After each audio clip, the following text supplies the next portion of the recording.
ప్రభువైన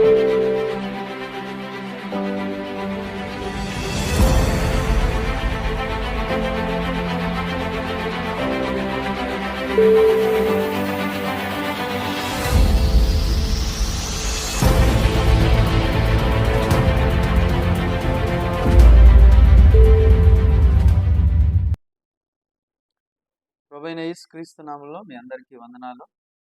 నిజంగా ఆదికాండం పుస్తకం ద్వారా ప్రతిరోజు మీరు దేవుడి మాటలు వింటూ మరి మీరెంతో నూతనమైన బలాన్ని మరి ఆదికాండం పుస్తకం ఒక్కొక్క అధ్యాయము మనం ధ్యానిస్తూ మరి ఆ అధ్యాయంలో ప్రాముఖ్యమైన విషయాలు మీకు వివరించడం జరుగుతుంది. మరి నిన్నటి దినాన మరి ఎలా ఆదికాండం 3వ అధ్యాయంలో ఏ విధంగా మరి ఆదాముకి అవ్వకి దేవుడు రక్షణ సిద్ధపాటు చేశాడు అనే విషయాన్ని మనం మాట్లాడుకోవడం జరిగింది.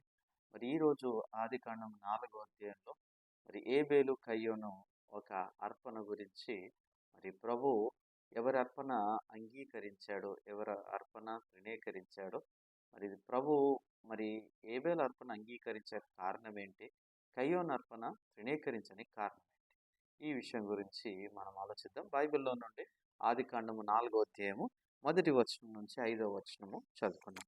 ఆదాము తన భార్య అయిన అవ్వని కూడినప్పుడు ఆమె గర్భవతి కయ్యూని కని యెహోవా దయ వలన నేను ఒక మనుషుని సంపాదించుకుని అనను. తర్వాత ఆమె అతని తమ్ముడైన ఏబేలు కనెను. ఏబేలు గొర్రెల కాపరి, కయ్యోను భూమిని సిద్ధపరచువాడు. కొంతకాలమైన తర్వాత కయ్యోను పొలము పంటలో కొంత యెహోవాకే అర్పణగా తెచ్చెను. ఏబేలు కూడా తన మందలో తొలిచూలును పుట్టిన వాటిలో క్రొవ్విన వాటిని కొని తెచ్చెను. యెహోవా ఏబేలును అతని అర్పణని యెహోవా లక్ష్యపెట్టెను. కయ్యోను అతని అర్పణను ఆయన లక్ష్యపెట్టలేదు. కాబట్టి కయ్యోనుకు మిక్కిలి కోపం వచ్చి అతడు తన ముఖము చిన్నబోచున్నగా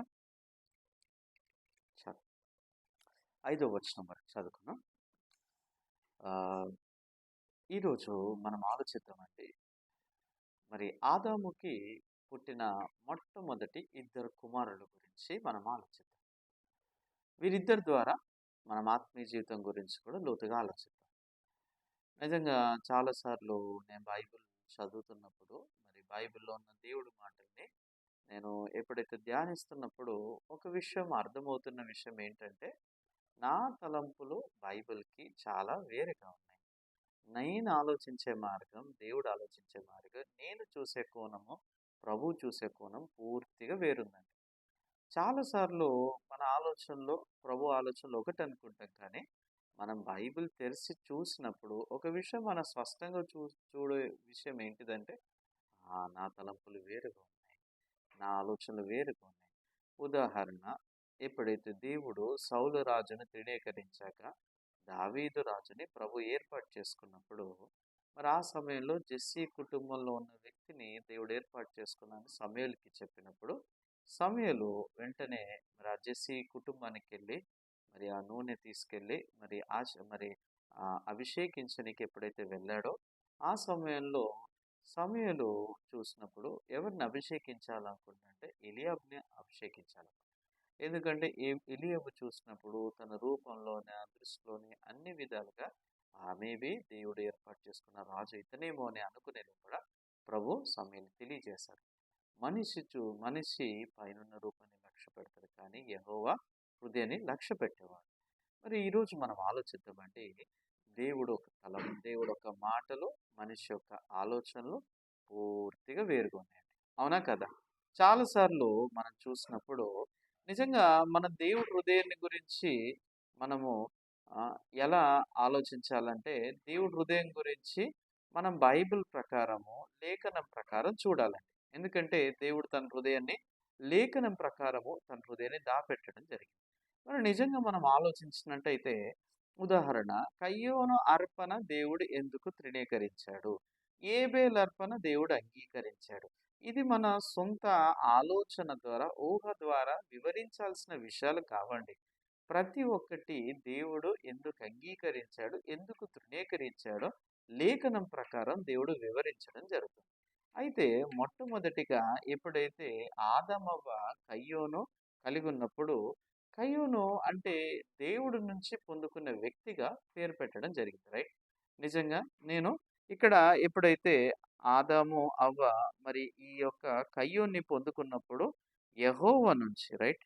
నేను యెహోవా నుంచి ఈ యొక్క సంపాదించుకొనెను. నేనొక మనుష్యుని సంపాదించుకున్నాను. రైట్? యెహోవా దయ వలన ఆయన అంటే నేను పొందుకున్నా. రైట్? కయ్యోను అంటే ప్రభువు నుంచి పొందుకునడం. రైట్? పొందుకోవడం జరిగిందండి. అవునా?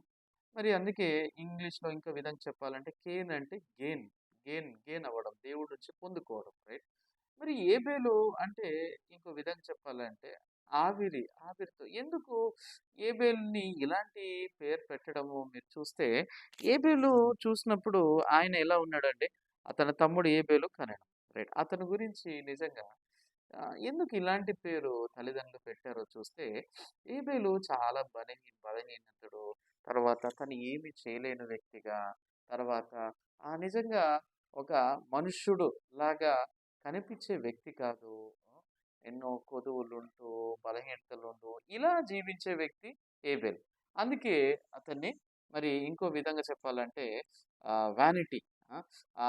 ఆవిరిలాగా లాంటి వ్యక్తి అన్నట్టు ఆ విధంగా నిజంగా పేరు పెట్టడం జరిగింది. నిజంగా మనం ఎప్పుడైతే ఆలోచించినప్పుడు మరి వారి యొక్క సామర్థ్యం ప్రకారం వారు అది కలిగి ఉంటారు. రైట్? మరి కయ్యోను ఏమయ్యాడట? ఇక్కడ బైబిల్‌లో మనం చూస్తే కయ్యోను మరి ఏం చేశాడంటే ఏబేలు గొర్రెల కాపరయ్యాడు. కయ్యోని భూమిని సేద్యపరచాలి. భూమిని సేద్యపరచాలంటే స్ట్రాంగ్‌గా ఉండాలి. రైట్? ఆ! గొర్రెల్ని కాపు కాయాలంటే మన బలంతో పనుందా లేదా? మన బల బ మన మన బలంతోని ఏం పని లేదు. రైట్? నిజంగా గొర్రెలు కాసే వ్యక్తి ఏబేలు. ఇక్కడ భూమిని సేద్యపరిచేవారు ఎవరంటే కయ్యోను. భూమిని సేద్యపరచడం అంత సులభమైందా? కష్టమైందా? ఏమండి?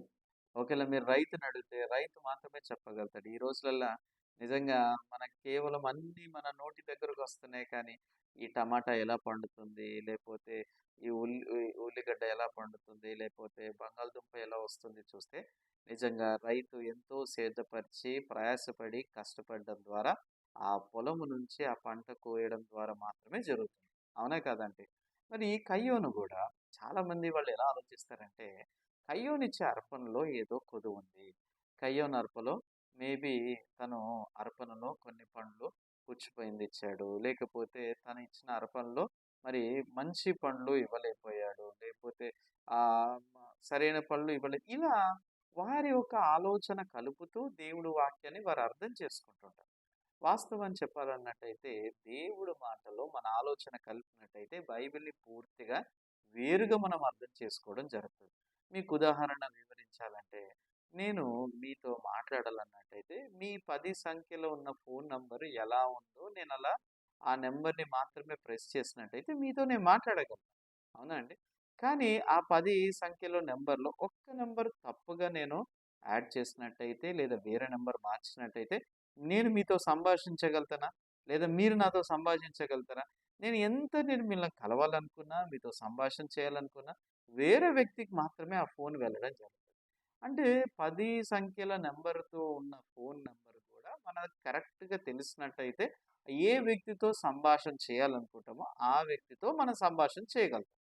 ఇదే విధంగా మీరు దేవుడి ముందట ఆలోచించాల్సిన ప్రాముఖ్యమైన విషయం ఏంటంటే, దేవుడు మాటల్లో మన ఆలోచన కొంచెమైనా కలిపినట్టయితే, మన ఆలోచన కలిపితే మనం దేవుడిని వేరుగా అర్థం చేసుకుంటాం. పూర్తిగా అపార్థం చేసుకుంటాం. అక్కడ అర్థం గూడా వేరుగా. ఇప్పుడు ఎవరి ఆలోచన ఇది కుళ్ళిపోయింది ఇచ్చాడో, లేదా సరిలేని పండిచ్చాడో, ఇది మన ఆలోచించే కోణం. రైట్? నిజంగా కయ్యోనిచ్చే అర్పణ చూసినట్టయితే, ఆ విధంగా ఇచ్చాడని లేదండి. నిజంగా మీరు చూస్తే, దేవుడు ఇక్కడ ఒక విషయం ఏం రాస్తుందంటే, యెహోవా అర్పణకి తెచ్చెను. ఏబేలు కూడా తన మందలో ఏవండీ ఏబేలు తెచ్చిన అర్పణ, కయ్యోను తెచ్చిన అర్పణ పెట్టి, దేవుడు ఏబేలు అతని అర్పణని లక్ష్యపెట్టెను. దేవుడు ఎవరి అర్పణని లక్ష్యపెట్టాడంటే ఏబేలు అర్పణ. మరి కయ్యోను అర్పణ లక్ష్య పెట్టకుండా ఉండడానికి కారణం ఏంటి? మీరు తెలుసుకోండి. బైబిల్ అంతా ఈ 66 పుస్తకాల్లో మీరు చూసినట్టయితే, ఈ 66 పుస్తకంలో మొత్తము చూసినప్పుడు ప్రభువు ఒక్క విషయం మాత్రం అంగీకరించట్లేదండి. మానవుడి నుంచి వచ్చింది ఏదైనా, మానవుడి నుంచి వచ్చిన నీతి, మానవుడి నుంచి వచ్చిన మంచి, మీరు బైబిల్ యెషయా గ్రంథంలో చూస్తే మనిషి యొక్క మంచి పనులు దేవుడి దృష్టికి మురికి గుడ్డల్లా ఉన్నాయి. అంటే మనిషి యొక్క పని. నిజంగా ఎప్పుడైతే చివరి అపోస్తలుని ఏర్పాటు చేసుకోవాలన్నప్పుడు వారందరూ ఎలాంటి తలంపులు కలిగి ఉన్నారు? వారందరూ అక్కడున్న శిష్యుల పేర్లు రాసి చీటీలేస్తారు. చీటీలేసి మత్తయిని పేరు తీయడం జరుగుతుంది. రైట్? ఆ మత్తయి పేరు ఇచ్చినప్పుడు ఆయన చివరి శిష్యుడా? లేదు కదండీ! చూడండి, మనిషి నుంచి వచ్చింది ఏది కూడా దేవుడు దాన్ని జరిగించట్లేదు. కేవలము ఈవెన్ ఇదే ఉదాహరణ కాదండి. మీరు చాలా సందర్భాల్లో మీరు ఎక్కడ చూసినా గాని నిజంగా మనిషి నుంచి వచ్చింది ఏది దేవుడు అంగీకరించట్లేదు. మరి దేవుడు అంగీకరిస్తుంది ఏంటో మీరు చూసినట్టయితే కేవలము దేవుడు వాక్యం నుంచి వచ్చింది, దేవుడు హృదయం నుంచి వచ్చింది మాత్రమే దేవుడు అంగీకరిస్తున్నాడు. ఈరోజు మీరు ఒక విషయము ప్రభు ముందట ఆలోచించాల్సిన ప్రాముఖ్యమైన విషయం ఉంది. ఇదేంటంటే నిజంగా దేవుడు హృదయం ఏంటి? దేవుడు మన పట్ల ఎలాంటి హృదయం కలిగి ఉన్నాడో, నిజంగా దేవుడు ఈ మనిషి నుంచి వచ్చేది ఏదైనా గాని, మనిషి ఆలోచన కలిసింది ఏదైనా గాని, మనిషి నీతి కలిసిన ఏదైనా గాని ప్రభు అంగీకరిస్తాడా? అంగీకరించడా? ప్రభు మెప్పించబడతాడా? మెప్పించబడడా? మీరు నిజంగా చూస్తే హెబ్రీయులకు రాసిన పత్రిక నిజంగా 11వ అధ్యాయం చూస్తే విశ్వాసం లేకుండా దేవుడికి ఇష్టుడై ఉండడం అసాధ్యము. బైబిల్ ఏమంటుందంటే విశ్వాసం లేకుండా దేవుడికి ఇష్టుడై ఉండడం అసాధ్యము. అంటే బైబిల్‌లో మీరు చూసినప్పుడు ఏది దేవుడిని మెప్పించబడుతుందంటే విశ్వాసం దేవుడిని మెప్పించబడుతుంది. మరి ఈ విశ్వాసము దేని మీద విశ్వాసం? మన మీద నమ్మకమా? దేవుడి మీద నమ్మకా?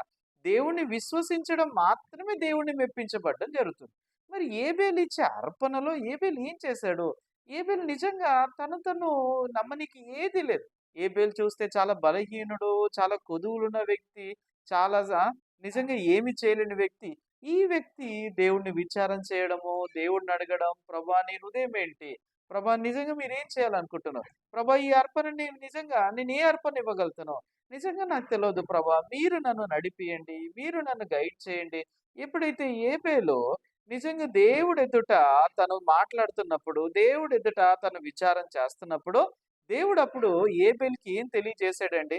ఏబేలుకి ఆ మందలో ఉన్న తొలిచూలు మరి కొవ్విన గొర్రెపిల్ల నిజంగా అర్పణ ఇవ్వనికి ఆ ఒక్క వివేకము, జ్ఞానము, హృదయాన్ని అనుగ్రహించడం జరిగింది. నిజంగా దేవుడొక హృదయము మనము దేవుడి మాటల ద్వారా తెలుసుకోవచ్చండి. రైట్? నిజంగా ఏబేలు గూడా ఎలా మీరు దేవుడి మాటలు వినడం జరిగిందంటే, మరి ముందు దేవుడు ఆదామవ్వని ఎలా అంగీకరించాడో వారి ద్వారా తెలుసుకోవచ్చు కదా! ఆదామవ్వ కూడా ఎప్పుడైతే దేవుడికి దగ్గరవ్వనికి, దేవుడితో ఒకటవ్వనికి వాళ్ళేం చేశారో, వారి జ్ఞానముతో, వారి వివేకముతో, అంజూరపు ఆకులతో కచ్చడము చేసుకున్నప్పుడు అంజూరపు ఆకులతో మరి వారు చేసుకున్న వస్త్రముతో ప్రభువుకి దగ్గరవ్వలేకపోయారు. కానీ ఎలా వారు దేవుడితో దగ్గరయ్యారో మీరు చూసినట్టయితే కేవలం ఒకే ఒక్క మార్గము. ఆ గొర్రెపిల్ల మరి చనిపోవడం ద్వారా ఆ గొర్రెపిల్లని చంపివేసి, ఆ ఒక జంతువుని బలి తీసి, ఆ బలి అర్పణ ఇవ్వడం ద్వారా మరి ఆ ఒక గొర్రెపిల్ల చర్మపు వస్త్రము ధరించుకోవడం జరిగింది. మరి నిజంగా చూసినప్పుడు ఏబేలు నిజంగా విన్నప్పుడు ఏం అర్థమై ఉండొచ్చు? దేవుడు మన నుంచి, మన జ్ఞానము నుంచి, నా నుంచి వచ్చే మంచి ఏది ఆశించట్లేదో, దేవుడు నా నుంచి ఆశించేది కేవలము ఆ ఒక ఆ జంతువు నుంచి ఆశిస్తుడు. నా నుంచి ఆశించట్లేదు. ఎందుకంటే నా నుంచి ఏదొచ్చినా దేవుడు నిజంగా దృష్టికి ఎంతో దుష్టమైంది. మనిషి హృదయము నుండి అంటే మార్కు సువార్త 7వ అధ్యాయంలో మీరు చూస్తే లోపడి నుండి అనగా మనిషి హృదయము నుంచి దురాలోచనలు, మోసము, దొంగతనము, వ్యభిచారం ఇవన్నీ లోపడి నుండి వస్తున్నాయంటండి. అంటే మనిషి నుంచి చెడు తప్ప ఏది లేదంటుంది. మరి మానవుడు ఎప్పుడైతే అపవాదితో ఒకటైనప్పుడు, మానవుడు అపవాదితో సంబంధం కలిగి ఉన్నప్పుడు అప్పటి నుంచి అపవాది నిరంతరంగా మానవుడి హృదయములో ఆలోచనలు, తలంపులు మాత్రమే, చెడు తలంపులు మాత్రమే ఇస్తున్నాడండి. మన దృష్టికి దీన్ని విభజిస్తుంటాం. మంచి తలంపులు ప్రభువి, చెడు తలంపులు సాతాని. అలా కాదండి. నిజంగా దేవుడి దృష్టికి ఒకటే దృష్టి. మానవుడి నుంచి వచ్చిన ఏదైనా, ఆ ఆలోచన ఏదైనా కానీ అది దేవుడి దృష్టికి ఎంతో దుష్టమైంది. నిజంగా కయ్యోనిచ్చిన ఆ అర్పణ చూస్తే మంచి అర్పణ ఇచ్చాడండి. తన దృష్టికి చూసినప్పుడు మరి అక్కడున్న ఆ భూమిని సేదపరిచి పండ్లలో మంచి పండ్లే ఇచ్చుండొచ్చు. ఎందుకంటే ఎవరు అలాంటి ఫలాలివ్వడు. కానీ దేవుడు ఎందుకు ఈ భూమి నుంచి వచ్చిన ఫలాల్ని అంగీకరించలేదు? కయ్యోను కష్టముతో చేశాడు, సేద్ధపరిచాడు. నిజంగా చూడండి మనిషి కష్టము, మనిషి పని ఎప్పుడైతే ఇలా అర్పణ ఇచ్చినట్టయితే నిజంగా దేవుడు అంగీకరిస్తాడా? నిజంగా చాలామంది ఇందులో చాలా కారణాలున్నాయండి. ఒకటి ఆదామవ్వ ద్వారా పాపం ప్రవేశించడం ద్వారా దేవుడితో ఒక్కటవ్వనికి ఓ గొర్రెపిల్ల రక్తము చిందించి, ఆ రక్తము ద్వారా మరి ఆదామవ్వ దేవుడికి ఒకటయ్యారంటున్నారు. మరి అదే విధంగా ఈ కయ్యోనిచ్చే అర్పణలో రక్తము చిందించబడ్డదా? రక్తము చిందించబడలే. రక్తము చిందించకపోతే మానవుడు ఈరోజు దేవుడితో ఒకటెలా అవ్వగలుగుతాడు? కయ్యోను గూడా రక్తము చిందించలేదు. ఎందుకంటే కయ్యోను తను మంచి చేయగలుగుతాడనుకుండు. ఆయనలో మంచుందనుకున్నాడు. ఇంకా చెప్పాలంటే నేనెంతో కష్టపడి సేద్ధపరిచి ఇలాంటి ఫలం ఇచ్చినట్టయితే దేవుడు ఖచ్చితంగా అంగీకరిస్తాడని ఆ నిశ్చయత, నమ్మకం ద్వారా కయ్యోను ఎప్పుడు దేవుడి హృదయాన్ని విచారణ చేయాలనుకోలేదు. నిజంగా ఎవరైతే మంచి చేయగలుగుతారనుకుంటారో, ఎవరైతే మంచి వాళ్ళనుకుంటారో, ఇలాంటి వాళ్ళు దేవుడిని విచారణ చేయాలనుకోరు. వాళ్ళనుకుంటారు, దేవుడు ఆశిస్తుంది ఇంకొంచెం నేను ప్రార్థన చేస్తే, ఇంకొంచెం నేను ఉపవాసం ఉంటే, దేవుడు నన్ను ఖచ్చితంగా అంగీకరిస్తాడు. దేవుడు నన్ను అంగీకరించకపోతే ఇంకెవరు అంగీకరిస్తాడు? ఇంకొంచెం మంచి చేసినట్టయితే దేవుడు మెప్పిస్తాడు. నేను పేదలకు సహాయం చేసినట్టయితే, నేను ఎవరికైనా నిజంగా మరి సహాయంగా ఉన్నట్టయితే, మంచి పని చేసినట్టయితే దేవుడు ఖచ్చితంగా మెప్పించబడతాడని వారి సొంత ఆలోచన ప్రకారం ఆలోచిస్తారు. ఏమండి చేసే మంచి పనే కావచ్చు కానీ దేవుడు అంగీకరించేంత మంచి పని కాదండి. ఎందుకంటే దేవుడు మీరు మంచి వాళ్ళన్నట్టయితే మరి పాపం చేయకుండా ఉండండి అని అడుగుతున్నారు ప్రభు. మరి నిజంగా మీలో మంచి ఉన్నట్టయితే మీరు పాపాన్ని జయించగలుగుతున్నారా? మీరు పాపాన్ని అధిగమించగలుగుతున్నారా? కయ్యోనులో మంచి ఉన్నట్టయితే కయ్యోను ఏం చేయాలండి? మరి ద్వేషాన్ని మరి అసూయని ఇవన్నిటిని జయించాలి రైట్? కయ్యోనులో మంచి ఉందో లేదో మనం ఎప్పుడు చూడొచ్చంటే ఎప్పుడైతే ఏబేలు అర్పణ దేవుడు అంగీకరించినప్పుడు కయ్యోను హృదయములో ఏం ఏం మొదలైందండి? ద్వేషము, అసూయ, కోపము, నరహత్య చేయాలన్నంత కోపం బయటకు రావడం జరిగింది. రైట్? నిజంగా మరి కయ్యోనులో మంచి ఉన్నట్టయితే మంచే రావాలి గదండీ! నిజంగా నేను అడుగుతున్నా, మీరు పేదలకు సహాయం చేస్తున్నారు. మీరు పొరుగు వాళ్ళకి సహాయం చేస్తున్నారు.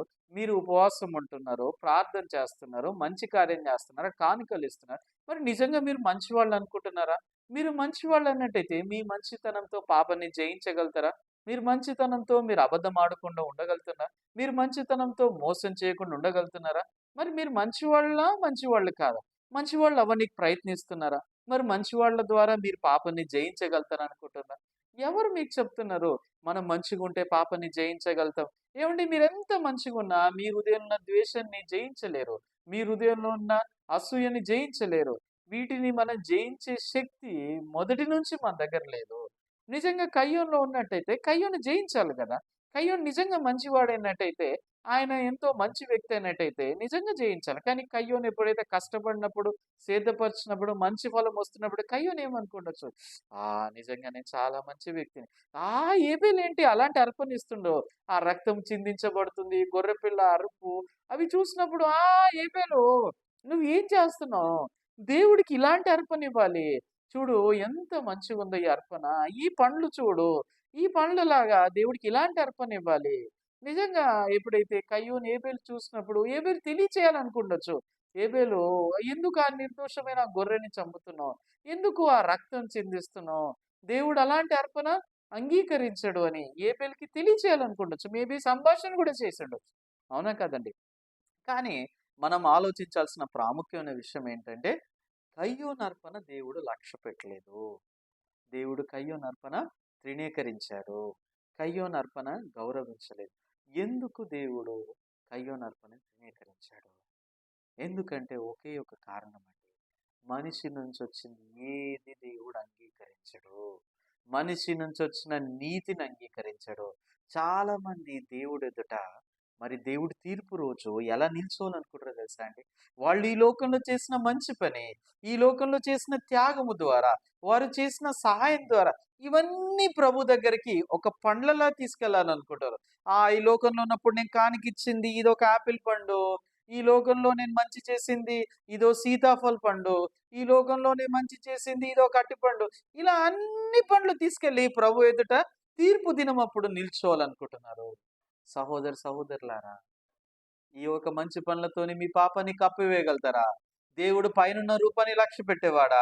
మీ హృదయాన్ని లక్ష్య పెట్టేవాడా? నిజంగా దేవుడు ముందట మీరు ఆలోచించండి. ఈ రోజు దేవుడు మీ పట్ల ఎలాంటి హృదయం కలిగి ఉన్నాడో, దేవుడు కయ్యం ద్వారా మనకు తెలియచేయాలనుకుంటున్న విషయం ఏంటిది?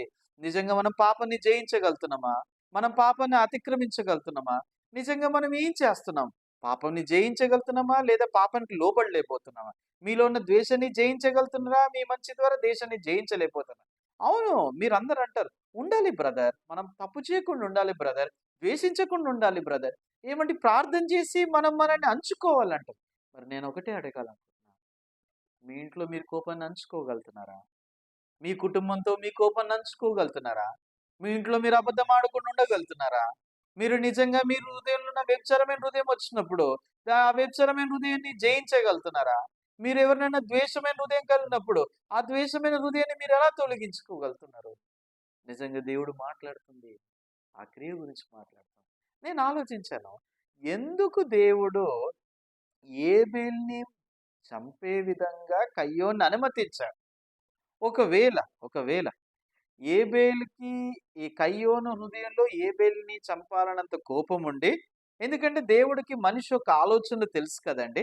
అప్పుడే తెలిసి కయ్యోనుతో సహవాసం చేసినట్టయితే, ఏ కయ్యోనా, నీలో మంచి ఉన్నట్టయితే మంచి చేయొచ్చు కదా, నీలో మంచి ఉన్నట్టయితే మంచి చూపించచ్చు కదా, నువ్వు నిజంగా సజ్జనుడైతే నిజంగా పాపాలని ఏలేవాడివి కదా, కానీ నీ హృదయంలో మరి ఇప్పుడు ఎందుకు ఏబేల్ని చంపాలన్న ఆలోచన కలిగి ఉంది? ఏబేల్ని నరహత్య చేయాలన్న ఆలోచన ఎందుకు కలిగి ఉంది? ఏబేల్ని నువ్వెందుకు ద్వేషిస్తున్నావు అన్నట్టయితే, కయ్యోను ఒప్పుకునేవాడా? లేదు లేదు ప్రభా, నా దగ్గర ఏమీ లేదు. మీరు గూడా అంతే గదండీ! మీ హృదయంలో ద్వేషమైన హృదయము, వ్యభిచరించే హృదయము, అసూయపడే హృదయం, ఇలాంటి హృదయం కలిగి ఉన్నప్పుడు దేవుడు నిజంగా సావాసం చేస్తూ మిమ్మల్ని పాపం చేయకుండా ఆపి, "ఏ సహోదరుడా, నీలో మంచున్నట్టయితే మరి ఈ హృదయం ఎందుకుంది? నీలో నిజంగా నువ్వు మంచివాడివైనట్టయితే ఎందుకు ఇలాంటి దుష్టమైన హృదయం కలిగి ఉన్నావు?" ఇలా దేవుడు సంభాషణ చేస్తే మీరు ఒప్పుకుంటారా? మీరు అంగీకరిస్తారా? లేదు ప్రభా, నా దగ్గర ఏమీ లేదు ప్రభా అని ఇలా మనం మాట్లాడుతుంటాం. అవునా కాదండి? నిజంగా మీరు దేవుడి ముందట ఆలోచించండి. దేవుడు పైనున్న రూపాన్ని లక్ష్య పెట్టేవాడు కాదు. మన దేవుడు ఆ పైన విషయాలు, ఆ పండ్లను చూసి ఏబేలుని అంగీకరించకుండా కయ్యోన్ని అంగీకరిస్తాడనుకుంటారా? కాదండి. దేవుడు హృదయాన్ని చూస్తున్నాడు. హృదయంలో పాపం కలిగి ఉండి నువ్వు ఎంత మంచి పనులు చేసి ఈ పాపాన్ని కప్పివేయలేవు. నీ మంచి పనితో, మంచి క్రియతో, మీ నీతితోని ఈ పాపాన్ని జయించలేరు. ఈ పాపం అనేది మనం జయించేది కాదండి. మనం ఎంత చేసినా ఈ పాపాన్ని జయించలేము. అందుకే దేవుడు కయ్యోనుతో సంభాషణ చేయనికి, కయ్యోనుతో సహవాసం చేయనికి, కయ్యోను దేవుడు ఏం చేశాడు? ఏబేల్ని చంపనీకి దేవుడు అనుమతించాడు. ఏవండి, ప్రభుకు తెలియదా కయ్యోను ఏబేల్ని చంపాలనుకుంటున్నాడు? కానీ ఎప్పుడైతే కయ్యోను ఏబేల్ని చంపినాక ఆశ్చర్యమైన స్వరూపం చూశాడు. నేనేంటి ఇలాంటి వ్యక్తిని? నేను నా సహోదరుని చంపడం ఏంటి? నా సహోదరు రక్తం చిందించడం ఏంటి? అయ్యో! నేనేంటి? నేను ఇలాంటి వ్యక్తిని ఎప్పుడు చూడగలిగాడు. మీరు గూడా మంచోళ్ళు అనుకుంటున్నారు గదా! మీలో మంచుందనుకుంటున్నారు గదా! మీరు ఒంటరిగా ఉన్నప్పుడు మీ రూపం చూడగలుగుతున్నారా? ఏంటి నాలో ఇంత ద్వేషించే హృదయము? ఏంటి నాలో ఇంత అసూయమైన హృదయం? అయ్యో! వేరే వాళ్ళని చూస్తే నేను జీర్ణించుకోలేకపోతున్నా. అయ్యో! వీళ్ళని చూసినట్టయితే ఏంటి? ఒక స్త్రీని చూస్తే ఎందుకు నాలో వ్యభిచారమైన హృదయం వస్తుంది? ఒక పురుషుడిని చూసినప్పుడు నాకెందుకు ఇలాంటి హృదయం కలిగుంది? ఎప్పుడండి ఈ హృదయం బయటపడుతుంది? ఎప్పుడండి మీ హృదయం బయటపడుతుంది? ఏవండి, మీరు ఆలోచించండి. ఎప్పుడు మీరు మీలోని వ్యభిచారమైన హృదయం వస్తది? అందమైన స్త్రీని చూసినప్పుడు వస్తదా? అందరహితం లేనిది. అంటే ఎంతో జబ్బు కళ్ళ స్త్రీ, లేదా ఎంతో అందంగా లేని స్త్రీ, ఇలాంటి స్త్రీ చూసినప్పుడు మీలో వ్యభిచారమైన హృదయం వస్తదా? లేదా అందమైన స్త్రీని చూసినప్పుడు వ్యభిచారమైన హృదయం బయటికొస్తదా? ఏవండి? అందమైన స్త్రీని చూసినప్పుడు. అవునా కాదా? కానీ మీరు ఆలోచించండి. అప్పటి వరకు మీరు ఎంతో మంచి వ్యక్తులుగా కనిపిస్తున్నారు. అప్పటి వరకు ఎంతో మీరు పరిశుద్ధులుగా కనిపిస్తున్నారు. కానీ ఒక అందమైన స్త్రీ మీ ఎదుటకొచ్చినప్పుడు మీరు చూస్తారా? చూడరా? ఏవండీ, ఎలా చూస్తారు? చూస్తున్నట్టు చేస్తారా? అందమైన స్త్రీ కనిపిస్తే, మీరు నేను చూడొద్దు, నన్ను క్షమించండి, మీరెళ్ళిపోండి, ఇలా చేస్తారా? ఏవండీ? మీ కళ్ళు ఎటు వెళ్తాయి? మీ చూపు ఎటువైపు వెళ్తుంది? ఒక అందమైన స్త్రీ వస్తే మీరు చూడరా? ఏవండీ? మీలో మంచి ఉన్నట్టయితే ఈ యొక్క అందమైన స్త్రీ వచ్చినప్పుడు మీరు జయించాలి గదా! మీరు ఆ స్త్రీని చూడకుండా ఉండాలి గదా! నిజంగా మీలో అసూయ కుళ్ళు ఉన్నట్టయితే, మీలో మంచి ఉన్నట్టయితే మీరు మంచి వాళ్ళైనట్టయితే వాటిని జయించాలి కదా! కానీ పైకి మీరు ఏమనుకున్నా, మీ హృదయంలో ఒకరు ఎంతో కుళ్ళుకోనము, ఆహా! అని చెప్పి మీ హృదయంలో వారికి ఏమైనా అపాయమైనట్టయితే మీరెంతో సంతోషంగా ఉంటారు కదా! నిజంగా మీరు ఆలోచించండి సహోదరులారా. మన మంచి ద్వారా మనము పాపాన్ని జయించలేము. మన మంచి క్రియ దేవుడు ఎప్పుడు అంగీకరించడు. అందుకే దేవుడి దృష్టిలో మనిషి యొక్క మంచి పనులు ఆయన దృష్టికి మురికి గుడ్డల్లా ఉన్నాయి. కయ్యోనిచ్చే అర్పణ ఎంత మంచి ఫలమే కావచ్చు కానీ దేవుడు చూసినప్పుడు కయ్యోను మంచి ద్వారా ఆ పాపంని జయించలేడు. దేవుడికి ఒకటి అవ్వలేడు. అందుకే నిజంగా దేవుడు అనుమతించాడు. ఎప్పుడైతే కయ్యోను ఏబేలుని చంపేసిన తర్వాత అప్పుడు దేవుడు కయ్యోనుతో సహవాసం చేయగలిగాడు. కయ్యోని పాపని చూపించగలిగాడు. అప్పుడు కయ్యోన్ని దేవుడు శపించి వేశాడు. ఆ శాపం పొందుకోవడం ద్వారా కయ్యోను ప్రభుని కలుసుకోవడం జరిగింది. ఈరోజు మీరు ఆలోచించండి. ఈ ఆదికాండం పుస్తకం ద్వారా మీరు ఎలాంటి వాళ్ళో మీరు గ్రహించండి. నిజంగా మీలో మనిషి ఉందనుకుంటున్నా. నిజంగా మీరు మంచివాళ్ళు అనుకుంటున్నా. మీరు ఒక్కసారి దేవుడి ముందట ఆలోచించండి. మీరు ఏమాత్రం మంచివాళ్ళు కాదండి. బహుశా మీ దగ్గరున్న వాళ్ళు మోసగిస్తున్నారు. మీ బంధువులు మోసగిస్తున్నారు. మీ స్నేహితులు మోసగిస్తున్నారు. వాళ్ళు మంచివాళ్ళని చెప్తే మీరు మంచివాళ్ళు అనుకుంటారేమో. దేవుడు మంచివాడని చెప్తున్నాడా? ఒకసారి మన బైబిల్‌లో కీర్తనలు 14 అధ్యాయం ఒకసారి మనం చూద్దామండి. బైబిల్‌లో కీర్తనలు 14 అధ్యాయము ఒకసారి మనం చూద్దాము. ఇక్కడ 14 అధ్యాయంలో మొదటి ఆహ్, వచనము నుంచి చూడండి. ఆహ్, దేవుడు లేడనే బుద్ధిహీనులు తమ హృదయములో అనుకుందురు. వారు చెడిపోయిన వారు అసహ్యమ కార్యము చేయుదురు. మేలు చేయువాడు ఒక్కడైనా లేడు. తర్వాత రెండో వచనం వివేకం కలిగి దేవుని వెతుకువారు కలరేమో అని యెహోవా ఆకాశము నుండి చూచి నరులను పరిశీలించను. మూడో వచనం మీరు చూడండి. వారందరూ దారి తొలగి వృత్తిగా చెడియున్నారు. మేలు చేయువాడు వారు ఎవరు లేరు, ఒక్కడైనను లేడు. బైబిల్ దేవుడు ఎక్కడి నుంచి ఆకాశం నుంచి చూశాడండి. ఏమండి ఇది కీర్తనలో మాట్లాడుతుంది కానీ అంటే దేవుడు మనిషిని పరిశీలించినప్పుడు మేలు చేయవాడు ఉన్నాడా, ప్రభుని వెతికేవారు ఉన్నారా, నిజంగా ఇలా చూసినప్పుడు ఎవరన్నా ఉన్నారంటున్నారా లేరంటున్నారా? బైబిల్ చూసినప్పుడు ఎవరు లేరని సెలవిస్తుంది. అవునా కాదండి? మీరు నిజంగా దేవుడి ముందట ఆలోచించాల్సిన విషయం ఏంటిదంటే ఆ దేవుడి దృష్టిలో ఒక్కరు కూడా లేరు. ఒక్కరు మంచి వాళ్ళు కూడా లేరు. దేవుడి దృష్టిలో చూసినట్టయితే మేలు చేయవాడు ఒక్కడైనా లేడు. ఈరోజు సహోదరులారా మీరందరూ ఆలోచించండి. ఈరోజు మీరు మంచి ఉందనుకుంటున్నారా? మీలో మంచి ఉందనుకుంటున్నారా? మీరు మంచి వాళ్ళు అనుకుంటున్నారా? అయితే మీరు మోసపోతున్నారు. మీ మంచి ద్వారా ఎప్పుడు మీలో ఉన్న ద్వేషము, అసూయ, కుళ్ళు ఇది వేటిని జయించలేదు. దేవుడు ఎందుకు యేసుక్రీస్తుని ఈ లోకాన్ని అనుమతించాడు? యేసుక్రీస్తుని ఈ లోకాన్ని అనుమతించింది మన కోసమే. ఏబేలు నిజంగా దేవుడు ఏబేలుకి ఏం చూపించాడు? ఏబేలా నిజంగా నువ్వు ఏమి చేయలేని వ్యక్తివి కదా! నీకోసం ఈ గొర్రెపిల్ల పనిచేస్తది. నిన్ను నాతో ఏకం చేయనీకి ఈ గొర్రెపిల్ల పనిచేస్తది. ఏ తప్పు చేయంది ఈ గొర్రెపిల్లను వధి చెల్లించు. ఈ గొర్రెపిల్లను ఎప్పుడైతే అందుకే శ్రేష్టమైన ఏమండి ఎలాంటి గొర్రెపిల్ల అర్పణగా ఇచ్చాడో మీరు ఏబేలు చూసినట్టయితే ఆ మందలో తొలిచూలు మందలో కొవ్విన దాన్ని మరి ప్రభుకి అర్పణ ఇవ్వడం జరిగింది. సహోదరులారా ఈరోజు యేసుక్రీస్తు ఈ లోకానికి అర్పణగా వచ్చాడు. యేసుక్రీస్తు ఆ గొర్రెపిల్లకు సాదృశ్యంగా ఉన్నాడు. దేవుడిచ్చిన అర్పణ ఎప్పుడైతే యేసుక్రీస్తు బాప్టిజం తీసుకున్నప్పుడు దేవుడు ఏం చెప్తున్నాడు? ఈయన అద్వితీయ కుమారుడు, ఈయన అందే నేను ఆనందిస్తున్నా అని దేవుడు నిజంగా స్పష్టంగా తెలియజేయడం జరిగింది. ఈరోజు ఒక విషయం ఆలోచించండి. ఈరోజు మీరు దేవుని ముందట నిజంగా మీ మంచి ద్వారా జయించగలుగుతారా? పాపని మంచి క్రియల ద్వారా జయించగలుగుతారా? లేకపోతే యేసుక్రీస్తు ద్వారా మాత్రమే మీరు పాపని జయించగలుగుతారా? మీరేమనుకుంటున్నారు? నిజంగా యేసయ్యని మీ మంచిని కలుపుతున్నారా? యేసయ్యతో పాటు మనిషి మంచి కలుపుతున్నారా? అయితే మీరు పూర్తిగా అపార్థం చేసుకున్నారు. బైబిల్‌ని అపార్థం చేసుకుంటున్నారు. సువార్తను అపార్థం చేసుకుంటారు. యేసుక్రీస్తులో ఒక్క మంచి కలిసినట్టయితే, మనిషి మంచి పని కలిసినట్టయితే అది రక్షణ అని పిలువబడదు. అది దేవుడు మిమ్మల్ని పాపం నుంచి విడుదల చేశాడన్నట్టయితే మీరు మోసపోతున్నారు. కయ్యోను అర్పణలో నిజంగా మనిషి పని కలిసింది కాబట్టి, కయ్యోనులో మంచి కలిగి ఉంది కాబట్టి, కయ్యోను అర్పణ దేవుడు అంగీకరించలేదు. కానీ ఏబేలులో తను చేసిన పని ఏమీ లేదు. కేవలం గొర్రెపిల్ల అర్పణ మాత్రమే. గొర్రెపిల్ల పని మాత్రమే ఉంది. ఈరోజు దేవుడు మనల్ని ఏకం చేయాలన్నట్టయితే, దేవుడు మనల్ని అంగీకరించాలన్నట్టయితే యేసు అర్పణ ద్వారా మాత్రమే వెళ్ళాలి. యేసు రక్తము ద్వారా మాత్రం వెళ్ళాలి. యేసు శరీరం ద్వారా మాత్రం వెళ్ళాలి. అర్పణ శరీరం ద్వారా మాత్రమే దేవుడికి మనం ఒకటవ్వగలుగుతాం. దేవుడు మనల్ని అంగీకరించగలుగుతాడు.